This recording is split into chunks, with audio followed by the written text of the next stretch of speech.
The vast, cold halls of the Kelium dreadnought implacable judgment were made of a dark, glassy stone that seemed to swallow light. J. Park shivered, not just from the chill. His torn flight suit was thin. His hands were tied with a glowing cord that hummed softly, making his fingers tingle. Two tall Kelium guards pushed him forward. Their skin was like pale gray marble, and they had forearms. They did not look at him. To them, Jay was just a thing to be moved from one place to another. He tried to remember what happened. His small survey ship, the Far Glimpse, had been mapping a quiet sector. A malfunction, a sudden pull, and then everything went dark. He woke up in a bare room. Now he was here. The door at the end of the hall slid open with a hiss. The room beyond was a wide, circular chamber.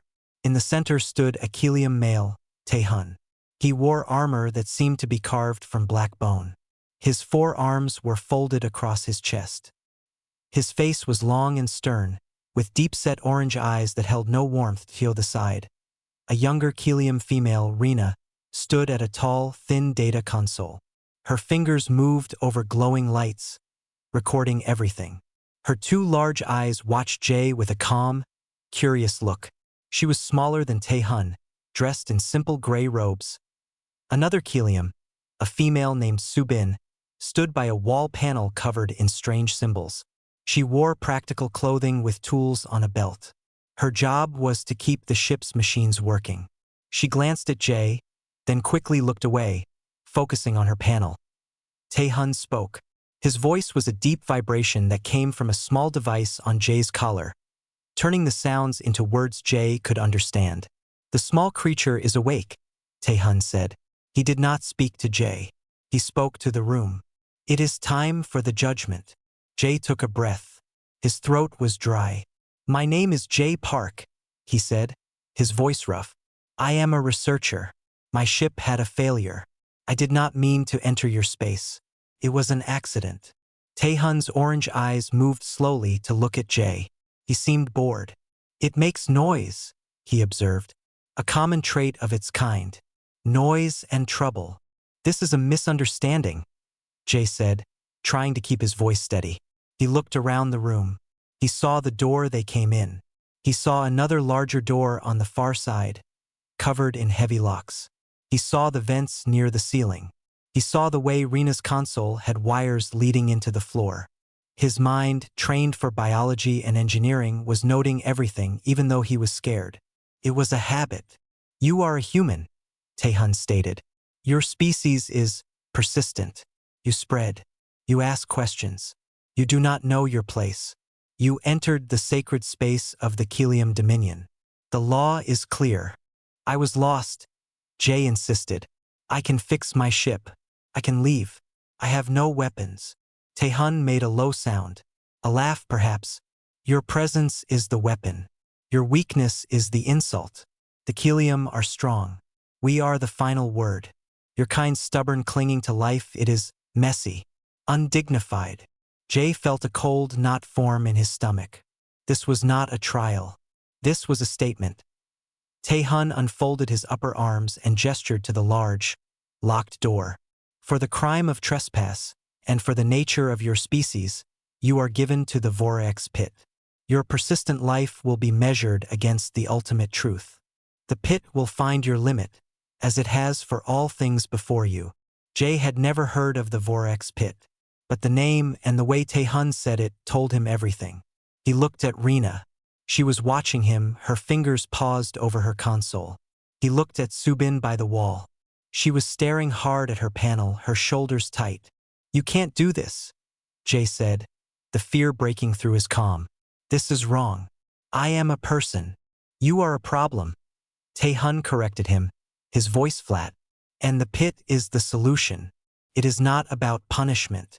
It is about cleanliness." The guards grabbed Jay's arms. Their grip was like stone. He struggled, but it was useless. They dragged him toward the large door. As they got closer, he could feel a faint vibration through the floor. He could smell something odd. Like ozone and old metal, his heart was pounding. He stopped trying to argue with Tae-hun. He focused on the door. It was made of a heavy metal, with 6 locking bars that slid back with loud clunks. There was a seam where it met the floor. He saw scratch marks there. Old, deep scratches from the inside. The door began to open. A rush of cold, stale air blew out. It carried the smell of rust, chemicals, and something else. Something rotten and electric. Behind him, he heard Tae-hun speaking in a formal tone to Rena. Begin the record. Subject: human. Designation: intruder. Purpose: ritual cleansing via vortex. Let the truth be found. Jay turned his head. He looked right at Rena. She met his gaze. He didn't beg. He didn't scream.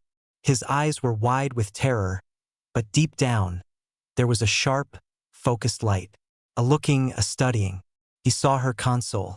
He saw the worried flicker in her large eyes. He saw Subin look up, her face grim at in that last second. He wasn't a victim. He was a scientist in a very bad situation, and his mind was still working, searching for data, for a detail, for anything. The doorway was now a black opening. He could see nothing inside, just darkness. The guards did not throw him. They simply pushed him forward, into the black. He fell for less than a second before hitting a hard, sloping floor. He tumbled, pain flaring in his shoulder.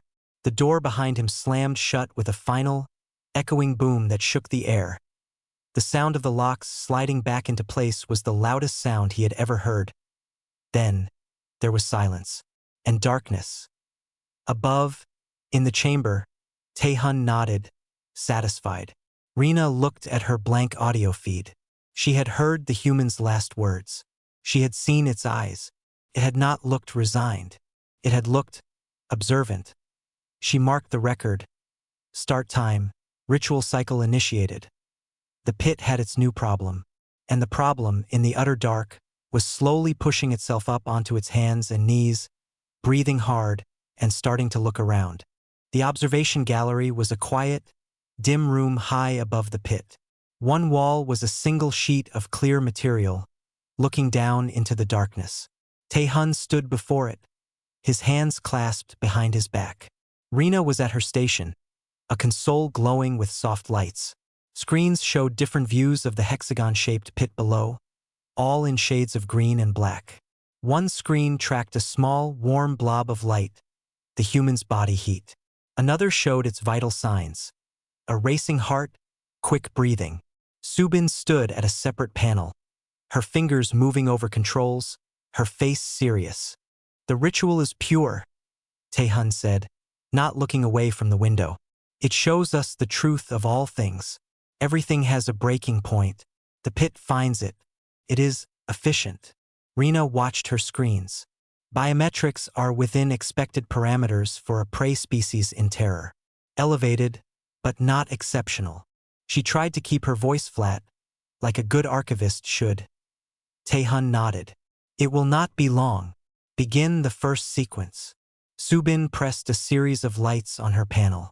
First sequence: acidic mist and perimeter tendrils. Engaging. Down in the pit, Jay was blind. He pushed himself to his feet, his back against a cold, smooth wall. His breathing was loud in the silence. He forced himself to take slower breaths.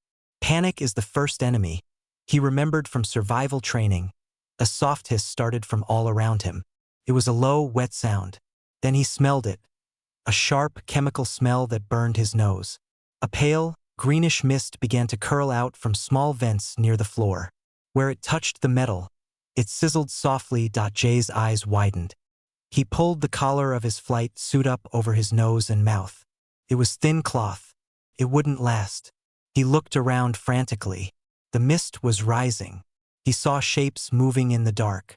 From slots in the walls, long, thin wires uncoiled. They looked like metal vines. They had small, sharp hooks along their length. They began to sweep back and forth across the floor, hissing as they moved. He had to move. But where? The mist was everywhere. He looked down at his feet. His boots were standard issue with a tough sole. The mist was pooling, but not yet deep. He dropped to his knees, ignoring the pain. He grabbed at the seam of his boot. His fingers, still tingly from the binding cord, fumbled. He tore at it. A piece of the reinforced inner lining came loose. It was a stiff, plastic-like sheet. He pressed it against his face, covering his nose and mouth. It was better than nothing. Now the wires. They swept in a pattern. Left, right, with a slight pause in the middle. He watched, crouched low beneath the mist. His mind clicked into a different mode. This was not a fight. It was a puzzle. A very deadly puzzle. He waited for the sweep. A wire passed just over his head. In the pause, he lunged forward, rolling. He came up near one of the walls. He saw where the wire emerged from the wall, a narrow slot. Next to it was a small, loose panel, maybe for maintenance. It was held by one bent clip. The wire swept back toward him. He ducked, and it scratched a line across his back. He gasped at the sudden, hot pain, but he reached for the loose panel. He yanked, came free with a screech of metal. It was a small, sharp rectangle. The next time the wire swept near, he didn't dodge. He grabbed it. The hooks dug into his palm. He cried out but held on. With all his strength, he slammed the sharp edge of the metal panel down on the wire, right where it met the wall slot. Once, twice. On the third hit, it snapped. The severed wire went limp in his hand. The other end whipped back into the wall. He now had a length of wire about 2 meters long. It was heavy and cruel, but it was a tool. He could also see the slot it came from. Inside, he saw gears and pulleys. In the gallery. Rena leaned forward. Subject has avoided respiratory damage. It improvised a filter. It has severed a perimeter tendril. It is using the remnant as an object. Taehan's expression did not change. Clumsy. It is bleeding. The mist will thicken. Jay wrapped the end of the wire around his less injured hand. He used the stiff boot liner to shield his face. The mist was getting thicker, burning his eyes. He had to find a way out of it. He looked at the wall where he had broken the panel. There was a gap now. He shoved his fingers in and pulled. A larger section of the wall plating bent inward. It wasn't an exit, but it created a shallow alcove, slightly shielded from the main room. He crammed himself into it. It was tight, but the mist flow here was disrupted. He could breathe a little better. He was cut on his back and hand. He was terrified, but he was not dead. The first wave had passed, and he had, in a messy and painful way, solved its immediate problems. He looked at the wire in his hand, then at the broken opening in the wall. His heart was still pounding, but his thoughts were clear. They want to see me break. They want me to run and scream until I stop. Okay, but I won't do that. I will just fix each problem until I can't. The subject has reached a stable, if wounded, state, Rena reported, her voice quieter. First sequence, ineffective. Taehan's jaw tightened. End sequence 1. Begin sequence 2. Sonic disorientation and the grasper. Let us see how it thinks when its mind is scrambled. Subin pressed more lights. Sequence 2. Engaging. The hissing mist stopped. The vents closed. For a moment, there was quiet again. Jay waited, pressed in his alcove. Then a new sound began. It was a low hum that you felt in your teeth more than heard. It built quickly into a painful, piercing whine that seemed to come from inside Jay's own skull. He clapped his hands over his ears, but it was no use. The sound vibrated through his bones. The world started to spin. Nausea hit him like a wave up above. Taehan watched the thermal blob stumble out of the alcove. Now it falls. But Jay, even as his vision blurred, saw something. The sound was making the fine dust on the floor vibrate.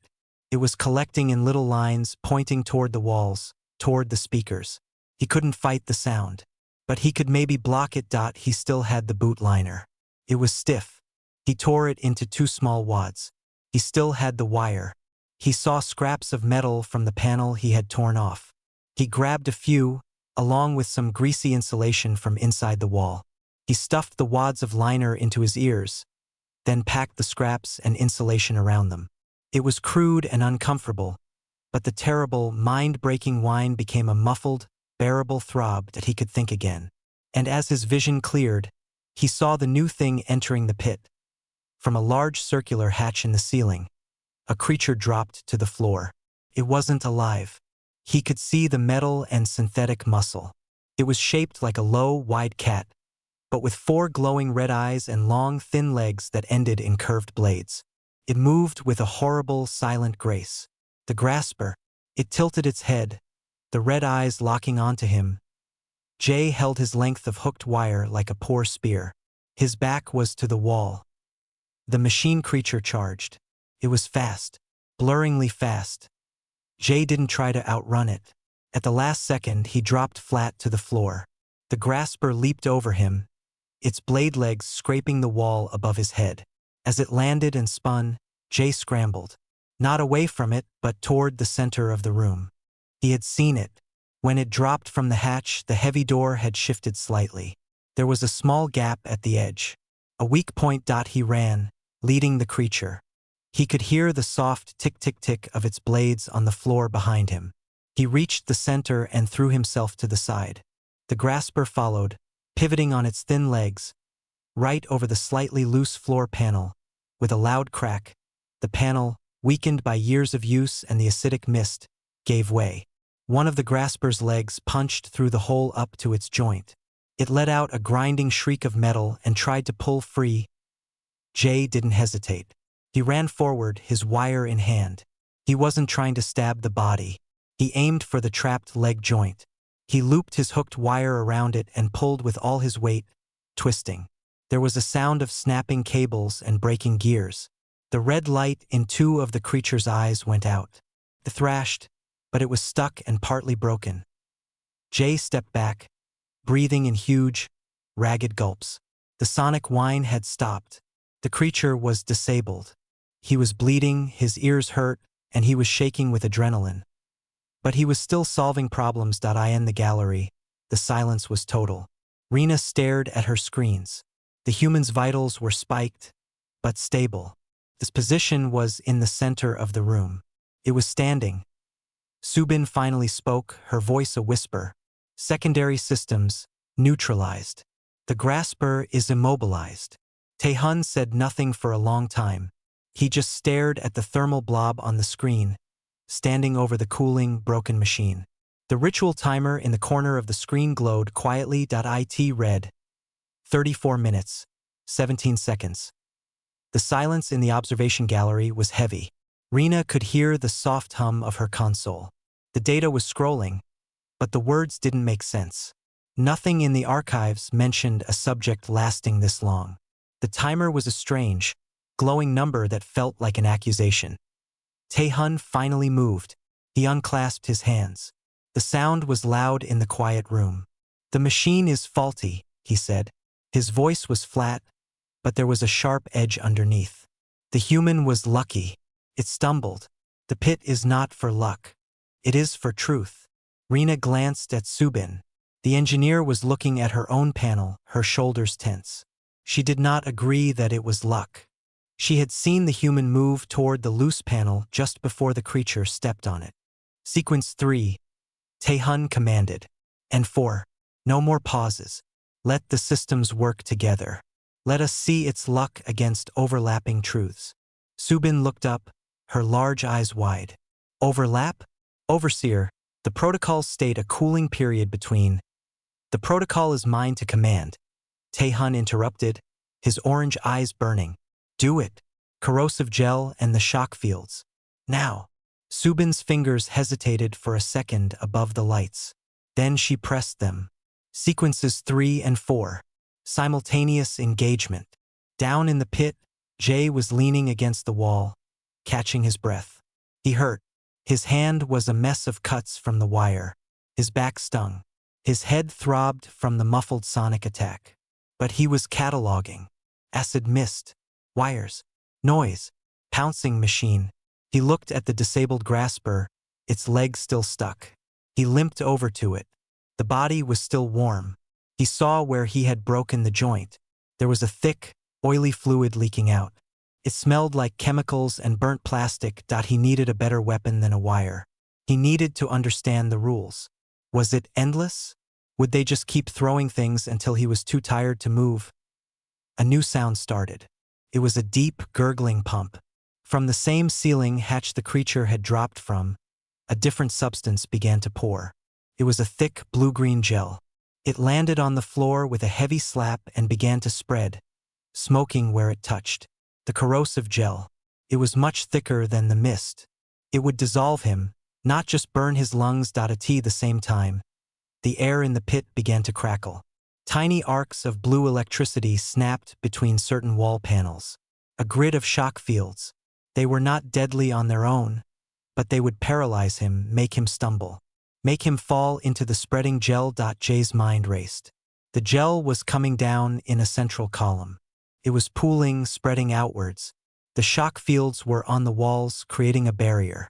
They were hurting him, forcing him into a smaller and smaller space until the gel reached him. He couldn't go to the walls.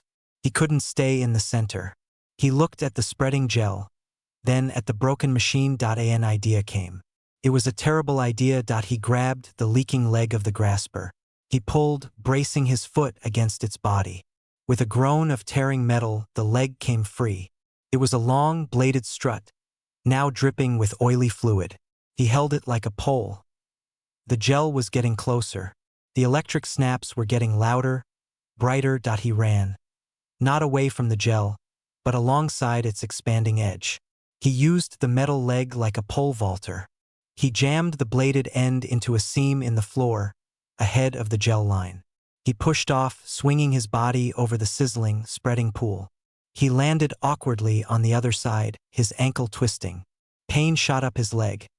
But he was on a small island of clean floor, with gel on 3 sides and a crackling wall on the 4th. This was not a solution. This was a delay.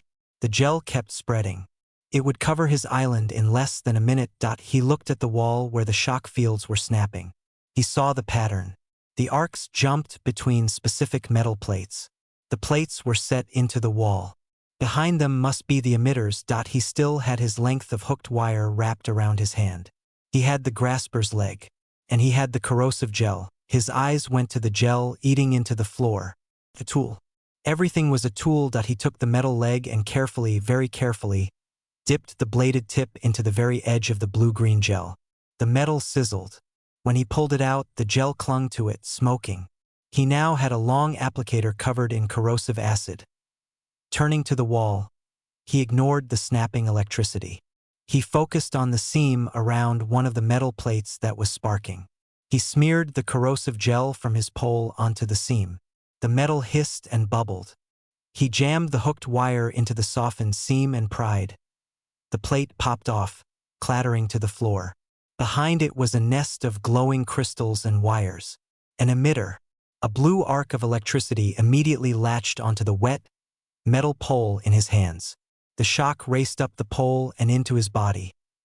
Jay screamed. Every muscle locked. He couldn't let go. The voltage coursed through him, burning, shaking. But his weight was already falling forward. He fell, pole and all, right into the exposed emitter. There was a loud pop and a flash of light. The crystals shattered. The snapping arcs on that entire wall section sputtered and died. The shock stopped. Jay collapsed, twitching, the smell of burnt hair and ozone around him. His hand was blackened where he held the pole. But he had created a safe zone. A small section of wall with no electricity. The gel was inches from his feet. Gasping, he dragged himself into the corner of the dead wall. He was burnt. He was in agony. He could feel his heart beating too fast. He curled up, trying to make himself small as the corrosive gel spread to the edges of his little island, sizzling as it met the wall. But unable to climb it, he had turned their weapons against each other.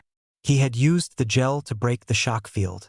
He had used the broken machine part to carry the gel. It was messy. It was painful. It was not strength. It was something else. In the gallery, no one spoke for a full minute. The only sound was the soft hum of machinery and the frantic beeping from Jay's spiking then falling vital signs on Rena's screen. Subin broke the silence, her voice full of something like horror and wonder. The corrosive agent. It was used to compromise the shock field emitter housing. The subject used one system to disable the other. Rena was writing fast on her data slate, not just recording numbers, but describing actions. Subject demonstrates extreme adaptive problem solving. It does not confront threats directly. It seeks to alter the environment of the threat itself. Taehan's face was a hard mask. The timer glowed beside him. 51 minutes, 08 seconds. He watched the thermal image of the human, a small, curled-up blob of heat in a corner, surrounded by the cool, spreading blue of the gel on the screens. The human was not moving. Perhaps it was finally broken. Continue observation, Taehan said, his voice low. The body may yet fail from its injuries. The truth is close. But down in the pit, Jay opened his eyes. He saw the gel had stopped spreading. It was cooling, hardening into a crust around his little safe area. He looked at his burnt hand. He slowly, painfully, sat up. He was not dead. The pain was immense, but it was a fact. Problem to be managed. He looked at the broken emitter, the shattered crystals. He looked at the crusted gel. He began to tear a strip from the less burnt part of his flight suit sleeve. He needed to wrap his hand. He needed to get ready. The problem-solving wasn't over. It had just gotten harder. The gallery was cold. Taehan stood like a statue, but a statue with a crack running through it. His eyes were fixed on the main screen, where the human's thermal signature pulsed, weak but steady, in its corrosive-shelled corner. The timer, a relentless, glowing counter, read 1 hour, 12 minutes. It should be dead, Taehan said. The words were not a question. They were a demand to the universe. The shock should have stopped its heart. The burns are severe. It is just waiting to die. Rina's fingers hovered over her console. Her archivist training told her to note only facts. But the facts were forming a story she had never read. Vital signs are degraded but stabilized at a low level. It is conserving energy. Its metabolism has slowed. Subin was studying a different screen. It showed a schematic of the pit systems. Sections were flashing red: the disabled shock field emitters, the jammed tendril housing, the broken grasper unit. The pit is at 23% functionality in Quadrant Alpha, she said, her voice quiet. The human has not just survived. It has damaged the ritual. Taehan's head snapped toward her. The orange light in his eyes seemed to flare. The ritual is not a machine to be damaged, he hissed. It is a truth to be revealed. The truth is that this thing refuses to accept its end. It is an error, and we will correct it. He turned back to the window, his 4 hands clenched into fists. All remaining systems, full activation, sequential, overlapping, continuous. No pauses, no patterns. Flood the space. Drown the error in reality. Subin's blood ran cold. Overseer, that is against every safety protocol. The systems will overheat. They could destabilize.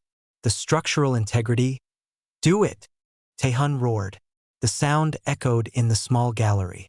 Or you will join it in finding your limit. Subin's hands trembled. She looked at Rina. Rina gave a tiny, helpless shake of her head. Subin swallowed and began to press the lights. One after another. Each one turned a deep, angry red. All remaining threat modules. Engaging. Kinetic, thermal, neurochemical, biomechanical. Full sequence. A deep, shuddering groan vibrated through the floor of the gallery. The pit was waking up, all at once. Jay felt it first through the wall at his back. A heavy, rhythmic thump. Then the ceiling lights, which had been dead, flickered to a painful, bright white. A section of the floor 10 meters away glowed red-hot. A fine, purple mist began to spray from new nozzles. He caught a whiff, a sweet, cloying smell that made his already pounding head swim. Neurotoxin. And from the large hatch 2 new shapes dropped. They were different from the grasper. Heavier, slower, with thick armored shells and multiple glowing eye stalks. They moved with a grim, grinding purpose. Jay pushed himself up. His world was pain and light and noise. The thump was a kinetic hammer. A massive piston slamming up from the floor in a random sequence. If it hit him, it would shatter his bones. The heat panel would cook him. The gas would shut down his nervous system. The new machines would crush him. For the first time, real despair washed over him. This was too much. It was chaos. There was no pattern to learn, no single problem to solve. It was a storm of death. He stumbled away from his corner as a kinetic hammer erupted where he had just been sitting, spraying chunks of the hardened gel crust into the air. The heat from the floor panel seared his lungs. He sucked in a breath and got a lungful of the sweet purple gas. Instantly, his left arm went numb and limp, hanging uselessly at his side. Spots danced in his vision point. One of the heavy machines turned, its eye stalks focusing. Charged. It wasn't fast, but it was like a moving wall. Jay tried to dodge, but his legs were slow, his coordination failing from the toxin. The machine clipped him, sending him spinning into the wall. Something in his side cracked. White-hot agony exploded in his ribs. He fell to his knees, gasping, the breath knocked out of him. The second machine was coming from the other side. The heat panel was to his left. A kinetic hammer slammed up directly ahead, missing him by inches. He was surrounded. This was it, the limit. He had solved the puzzles, but they had stopped giving him puzzles. They had given him pure, overwhelming force. He curled in on himself, waiting for the end in the gallery. Rena closed her eyes. She could not watch the final blur of heat and motion on her screen. Subin had turned her head away. Taehun leaned forward, a grim satisfaction finally settling on his face. There, the truth. But on Rena's audio feed, amid the crashes and grinding, she heard something else, a low, rhythmic buzz. It was almost buried by the noise. It was not a pit sound. It was regular, electronic. Her eyes flew open. She focused her sensors. The sound was coming from the human's body, from its ruined flight suit. Jay heard it too, through the pain, through the fog in his brain. A vibration against his chest, his personal comm unit. The tiny, flat device sewn into his suit's inner layer. It was smashed, crushed during his falls. But its final, failing piece was still trying to do its job. It was emitting a low-power, repeating distress pulse. A beacon no one would ever hear. But the pulse was not just sound. It was a specific, simple frequency point. One of the heavy machines looming over him jerked. Its smooth, grinding stuttered. It took a clumsy step back. Its eye stalks flickered. Jay's mind, trained in biology and engineering, made a desperate, last-second connection. Simple frequency, biomechanical units.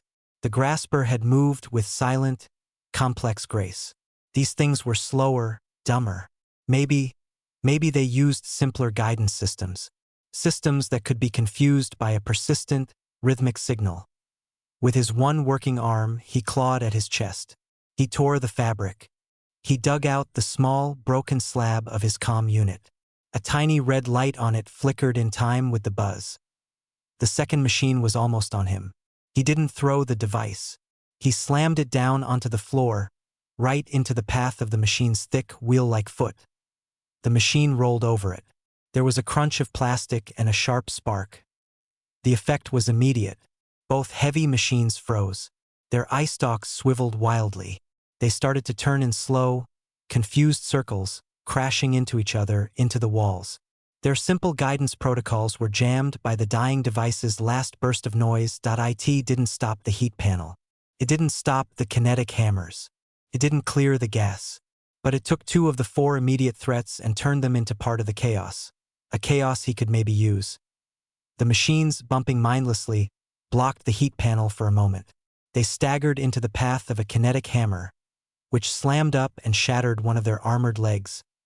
Jay saw a narrow path, a gap in the storm. He didn't have the strength to run. He crawled. He dragged himself through the confusion of the malfunctioning machines, under the arcing swing of a broken eye stalk, through the sizzling edge of the heat zone that seared his leg. He found a new shadow, beneath a twisted lip of metal where a wall panel had been buckled by a machine's crash. It was not safe. A hammer could erupt here. Gas still filled the air. But for now, the direct, focused attacks were elsewhere, drawn to the larger, moving objects, the spinning, broken machines. He lay there, breathing in shallow, painful gasps. He was broken. His ribs were on fire. His left side was dead. He was burned and cut and poisoned. But he was alive. He had used the last tool he had, the very proof of his identity as a lost explorer, to create one more moment of confusion, to survive one more minute in the gallery.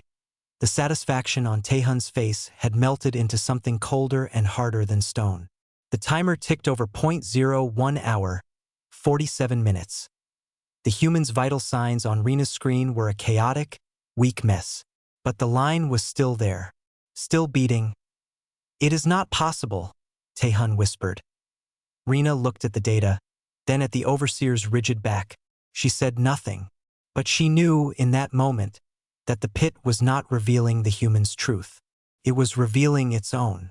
And the truth was that it could be broken down, one horrible piece at a time, by a mind that refused to stop looking for the next piece to break. The gallery was a tomb of light and sound. The screens showed a maelstrom of activity in the pit below, but the 3 Kilium inside were perfectly still.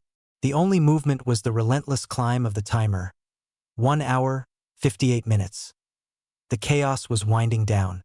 The 2 heavy machines had destroyed each other, tangled in a heap of shattered armor and sparking wires. The kinetic hammers, having slammed uselessly into the wreckage and the pit walls, retracted with final, tired-sounding clunks. The heat panel flickered and went dark, leaving a wide, smoldering patch on the floor. The purple neurogas nozzles shut off, the last of the sweet mist slowly dissipating into the air vents. An alarm chirped softly on Subin's engineering panel. She looked at it, her face pale. System overload. Multiple modules have exceeded thermal limits and shut down. The sequence has completed. There is nothing left to activate. Tae-hun did not respond. He was staring at the main screen, which showed a wide view of the pit. It was a scene of devastation. Walls were scarred by acid and impact. The floor was a mess of hardened blue gel, burnt patches, holes, and metal wreckage. In the middle of it all, near a buckled wall, was a small, dark shape. The human's thermal signature was faint, a dull orange smudge against the cool blues and blacks of the ruined arena. "Is it dead?" Tae-hun asked. His voice was hollow. Rina zoomed her sensors in. The shape was not moving. The vital signs were there, but they were so low they were almost flat. The heart beat with a slow, weak rhythm. Breathing was shallow.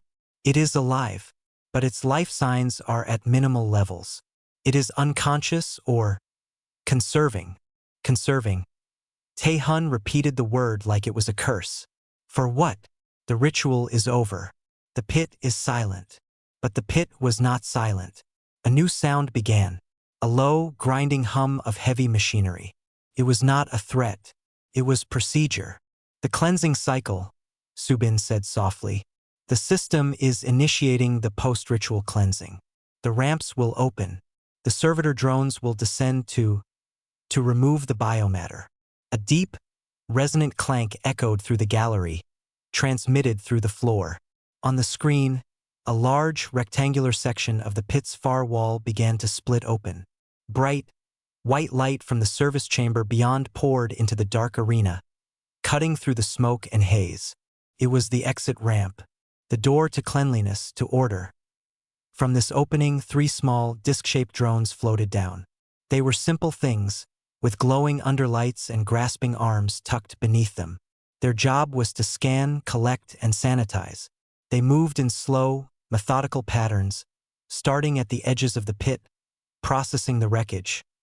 Tae-hun let out a long, slow breath. So, it ends not with a truth, but with a cleaning.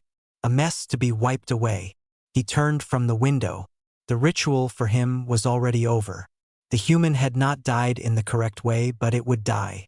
The drones would find it and dispose of it. That was enough. Rina did not turn away. She watched the drones. She watched the dark shape.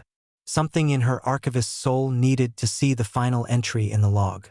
The drones worked their way inward. One scanned the broken machines and began cutting them into smaller pieces for removal. Another hovered over patches of gel, spraying a neutralizer. The third moved in a slow zigzag, scanning for organic material. It pinged. Its light shifted from blue to a soft yellow. It had found the primary biological mass. It floated toward the shadow near the buckled wall. The drone extended its thin, metal arms. It hovered over the human form that I in the shadow. Jay was not unconscious. He was in a place beyond pain, a gray, narrow place where only one thought existed. Wait. Listen. He had heard the great door open. He had seen the light. He had heard the hum of the drones. His body was a distant country, full of burning cities and dead bridges. He could not feel his left side. His right hand was a claw of pain. But his eyes were open, just slits, watching the yellow light of the drone grow brighter above him. The drone's arm reached down to grasp his shoulder at that moment. The thought in Jay's mind changed. It was no longer wait. Listen.it was now. His right hand, the one that was a claw, moved. It was not fast. It was a slow, deliberate, agonizing motion. It did not strike the drone. It grabbed one of its extended arms. The drone, programmed for collection of inert matter, paused. Its logic circuits assessed. The biomass was moving. This was not in its simple parameters. It attempted to retract its arm. Jay did not let go. He used the drone's arm as an anchor. He pulled. Every shattered piece of his body screamed in protest. He dragged himself forward, up from the floor. He got one knee under him. Then the other. In the gallery, Rena gasped. The sound was loud in the quiet. Tae-hun spun back to the window on the screen. The thermal smudge was moving. It was rising. It was clinging to the yellow-lit drone, which was now beeping in confusion, trying to shake him off and retreat towards the open ramp and its lighted home. Jay did not fight the drone. He used it. He let it pull him as it tried to retreat. He half-crawled, half-dragged himself, his legs scraping behind him, following the drone's path back toward the source of the light, toward the open door. Step by terrible step, pull by agonizing pull, he moved across the scarred floor. He passed the wreckage he had made. He passed the holes he had avoided. He was a broken thing, covered in blood and grime and ash, hitching a ride on a cleaning machine. The drone reached the foot of the sloping exit ramp, tried to float upward, but Jay's weight was too much. Strained, beeping in distress, Jay let go of the drone. It zipped away up the ramp, leaving him at the bottom. He looked up. The ramp was long and steep. It led up to a bright, clean opening. It was the hardest thing he had ever seen. There were no tricks here, no systems to break, just an incline, and his body, which was barely a body anymore. He put his burned hand on the ramp. He pulled. He dug the toes of his boots into the metal surface. He began to crawl. It was not a heroic climb. It was slow. It was ugly. He would move a few inches, then stop, his face pressed against the cold metal, his breath coming in wet, ragged sobs. Then he would pull again. His progress was measured in centimeters. The light above seemed to get no closer. Tae-hun, Rena, and Subin watched, utterly silent. No one moved. No one spoke. The only sounds were the hum of the gallery and the faint, harsh sound of ragged breathing from the audio feed. They watched as the human, a creature of flesh that should have been dead a dozen times over, performed its final, simple act. It refused to stay in the hole they had thrown it into. Hand over hand, knee over knee, an endless, painful struggle against gravity and ruin. Minutes passed. The timer ticked over to 2 hours, 00 minutes. And then, a shadow fell across the top of the ramp. A shape pulled itself over the gleaming edge. It collapsed onto the flat, clean floor of the service chamber. Just outside the pit's boundary, It lay there, completely still, a heap of ruin in a pool of bright, white light. Smoke rose gently from its clothes. In the gallery. The silence was absolute. The ritual was over. The pit was empty. And the problem they had thrown away was lying on their doorstep. The clean, white light of the service chamber surrounded Jay. It felt strange after the long darkness of the pit. He lay on the cool, smooth floor, feeling the vibrations of the great ship through his cheek. He could not move. He could only breathe, and each breath was a sharp, hot knife in his side. The smell here was different, sterile, like metal and filtered air. It had no smoke, no acid, no blood. Above him, the observation gallery was a window of dark glass. He could not see them, but he knew they were there. The ones who had thrown him in. The ones who had watched. The effort of the climb had used the very last of his strength. His mind, which had been a sharp tool of focus for 2 hours, was now dull and slow. There were no more puzzles to solve. There was only this hard floor, this bright light, and the crushing weight of his own broken body.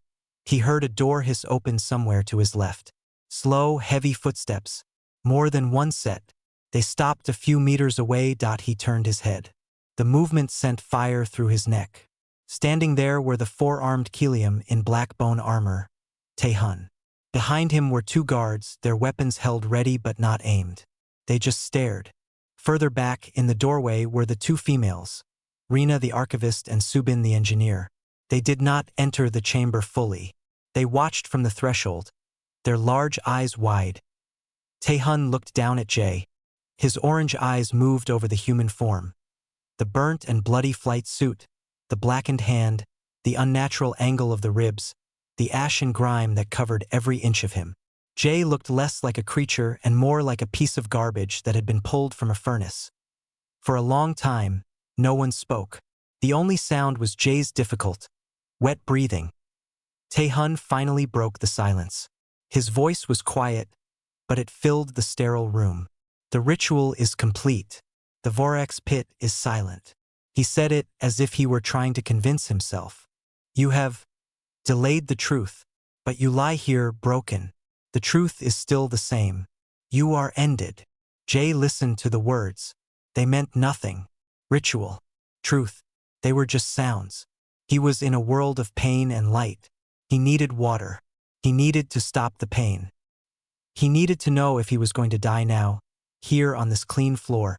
His eyes, squinting against the brightness, moved from Tae-hun's hard face to the guards, then to the 2 in the doorway. He saw the archivist, Rina. She held a data slate, her fingers tight around it. She was recording. Of course she was. This was all data to them. A weak, bitter spark flickered in his chest. Not anger, not triumph, just a final, stubborn need to understand. To get the data he needed. He tried to speak. His throat was raw from smoke and screaming. Only a dry rasp came out. He swallowed, tasting blood. He tried again. His voice, when it came, was a terrible sound. It was not loud. It was a scraped whisper, broken and airy. But in the perfect silence of the chamber, every word was clear. Water, he rasped. Then he coughed a weak, painful hack. He forced the next words out. Do you have water? Tae-hun stared. This was not a plea for mercy. It was a request for a resource. Like a mechanic asking for a tool point. One of the guards shifted, uncomfortable. Subin, in the doorway, took a half-step forward before stopping herself. Rina's stylus hovered over her slate. Tae-hun did not answer the question. Your defiance means nothing, he said, his voice gaining a little strength. You are an animal that refused to die on schedule. It changes nothing. Jae's eyes closed for a moment. The pain was a wave pulling him under. He fought it back. He opened his eyes again. He wasn't talking to Tae-hun. He was talking to the room, to the situation. He needed an update, a status report. He moved his good arm. With immense effort, he pushed himself up just a little, just enough to lift his shoulders off the floor. The world swam. He locked his arm to stop himself from collapsing. He looked past Tae-hun, his gaze sweeping over the ruined pit entrance behind him, the scorched and scarred mouth of the thing that had failed to kill him. Then his eyes came back, blurry but focused, and found Tae-hun's. He asked his question. It was not, I survived. It was not, you failed. It was not a roar of victory. It was the tired, practical, and utterly bewildered question of someone who has just finished a long, horrible job and needs to know if there is more work coming. His whisper filled the chamber. Is that everything? The words hung in the sterile air. Tae-hun took a physical step back. His orange eyes went wide, then narrowed. His forearms hung stiffly at his sides. His mouth opened, but no sound came out. The question was too simple, too direct. It bypassed ritual, bypassed glory, bypassed truth. It was an audit. A quality check. Is the test over? Have you shown me all the modules? Is the system fully expended? Rena's stylus fell from her fingers and clattered on the floor. The sound was like a gunshot in the quiet. She did not pick it up. She was staring at Jay, at the sheer, exhausted pragmatism in his broken face. He wasn't defying them. He was debriefing. Subin made a small, choked sound. Her engineer's mind understood it perfectly. The human had treated the Vorax pit, the pinnacle of Kelium deterrence, like a faulty machine. He had endured every subsystem, found its flaws, used its own processes against it, and now he was asking if the diagnostic cycle was complete. The guards looked at each other, then at their overseer. They had no protocol for this. Jay waited. His arm trembled violently with the strain of holding himself up. He didn't see the shock on their faces. He saw only blurred shapes. He needed an answer. Was it safe to stop? Could he finally rest? He got no answer. Only silence. His arm gave out. He slumped back down onto the cold floor with a soft thud. The last of his strength was gone. Darkness crept in from the edges of his vision. The bright white light began to fade. The final thing he was aware of, before the dark took him, was not the proud, angry Kelium overseer. It was the sound of the archivist, Rena. Her voice hushed with something like awe, whispering into her recorder. Subject inquiry at conclusion of event. Query? Is that everything? Then there was nothing. The silence in the service chamber was absolute. The human lay motionless on the bright floor, a dark stain against the purity of the ship. The only movement was the slow, shallow rise and fall of its chest. Tae-hun stood frozen. The human's question echoed in his mind, not as words, but as a fault in reality. Is that everything? It was the question a technician asks about a tool, not a warrior about a battle. It reduced the glory of the Vorax, the sacred truth finder, to a checklist. And the terrible, unthinkable answer, written in the human's continued breathing and the silent, broken pit behind it, was yes. He looked at the guards. Their weapons were ready, but their eyes were unsure. They looked from the broken human to their overseer, waiting for a command. The command should have been simple. Finish it. Clean up the mess. Tae-hun opened his mouth to give that order. But the words would not come. To order the human's death now, after it had crawled from the pit, would not be an execution. It would be an admission that the ritual had not been enough, that they needed to use a simpler, cruder method. It would be like using a hammer to fix a computer that had survived a lightning strike. It would prove the computer was stronger than the lightning. His gaze shifted to the human's face. It was peaceful now, unconscious. It was not the face of a victor. It was the face of exhausted collapse. There was no defiance there. Only a job finished. He turned away. The ritual is complete, he said, his voice hollow. The subject has been measured. He did not look at the human again. He walked past the guards, past Rena and Subin in the doorway, and disappeared down the hall. His footsteps were slow and heavy. The two guards stood for a moment longer. They exchanged another look. One of them gestured with his chin toward the human. A question. The other gave a tiny shake of his head. Without an order, they would not touch it. They turned and followed their overseer, leaving the chamber. Now only Rena and Subin remained, framed in the doorway. They stared at the human, then at each other. Subin was the first to move. She walked slowly into the chamber, her steps quiet. She did not go to the human. She went to the great, scarred opening of the pit. She placed a hand on the burnt and twisted edge of the ramp. She looked inside at the carnage. The shattered machines, the hardened chemical spills, the holes in the floor. It looked like a junkyard after a fire. He used the corrosive gel to attack the shock field emitter, she said, her voice barely a whisper. He used the broken machine's leg as a lever. He jammed the tendrils with their own debris. He turned their guidance signals against them with a broken communicator. She turned to Rena, her eyes wide. He didn't fight it. He debugged it. Rena walked forward. She stopped a few feet from the human. She looked down. Her archivist's mind was racing, but all her training felt useless. How did you categorize this? What was the data? She knelt. She did not touch him. She observed. The burns. The cuts. The clearly broken ribs. The makeshift bandages made from his own clothing and pit wires.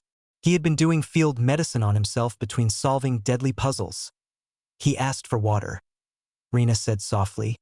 Subin joined her, kneeling as well. She looked at the human's blackened hand. His body temperature is too low. He is in severe shock. If we do nothing, he will die here on the floor. The overseer's inaction will kill him as surely as the pit. Is that what we want? Rena asked. It was not a challenge. It was a real question. Subin looked back at the pit. That was supposed to be perfect. The final answer. It was not. She looked at the human. He is not a warrior. He is a problem solver. And he solved the unsolvable problem. Not by breaking it with strength. By understanding it, piece by terrible piece. She stood up suddenly, her decision made. I am an engineer. My purpose is to maintain and repair systems that are valuable. She met Rena's gaze. Is this? She gestured to the human. Not the most valuable data point we have ever encountered? A system that can repair itself against all designed failure. Rena looked at her data slate, still on the floor where she had dropped it. The final entry glowed. Query? Is that everything? She picked it up. She stood. An archivist's purpose is to record truth. She took a deep breath. The ritual's truth is recorded. Failed. A new truth is now present. It must also be recorded. To ignore it would be an error. Together they acted. They were not warriors. They had no authority, but they had purpose. Subin ran to a wall panel and opened a compartment. She pulled out a medical stasis unit, a flat, padded board used for injured crew. She floated it over to the human. Rena helped, her hands gentle. They carefully rolled the human onto the board. He groaned but did not wake. The stasis field flickered on, a soft blue light stabilizing his vital signs, easing the worst of the pain, putting him in a deep sleep for healing. They guided the floating board out of the service chamber. They did not go to the main decks. Subin led them through narrow, clean maintenance corridors, towards the medical bay for non-warrior crew. No one stopped them. The ship was vast, and they were doing their jobs later. In a small, quiet medical room, the human lay on a clean bed. Machines monitored him. Subin had treated his burns with gel and set his ribs with a bone knitter. Rena sat on a stool beside the bed, her data slate in her lap. She was not recording official data now. She was writing observations. Subject exhibits a persistence not of rage, but of focus. It viewed existential threats as logistical problems. Its primary drive appears to be task completion, even when the task is its own survival. The question, is that everything? Suggests a worldview where the universe is a series of systems to be engaged with, endured, and understood. She looked up at the human's face, clean now, peaceful in stasis sleep. He looked young. He looked ordinary. The door slid open. Subin entered, holding 2 cups of water. She gave one to Rena and placed the other on a table next to the bed. For when he wakes, Subin said. Rena nodded. She looked from the cup of water to her slate, to the sleeping human. The pit had asked its question. What is your limit? The human had answered, not with a roar, but with a crawl and a whispered question of his own. And now, 2 Kelium, an archivist and an engineer, were left with the terrifying, quiet, revolutionary task of figuring out what the question really meant. The story was not over. It had just become a different kind of problem. And for the first time, they were not trying to delete the problem. They were trying very carefully to understand it.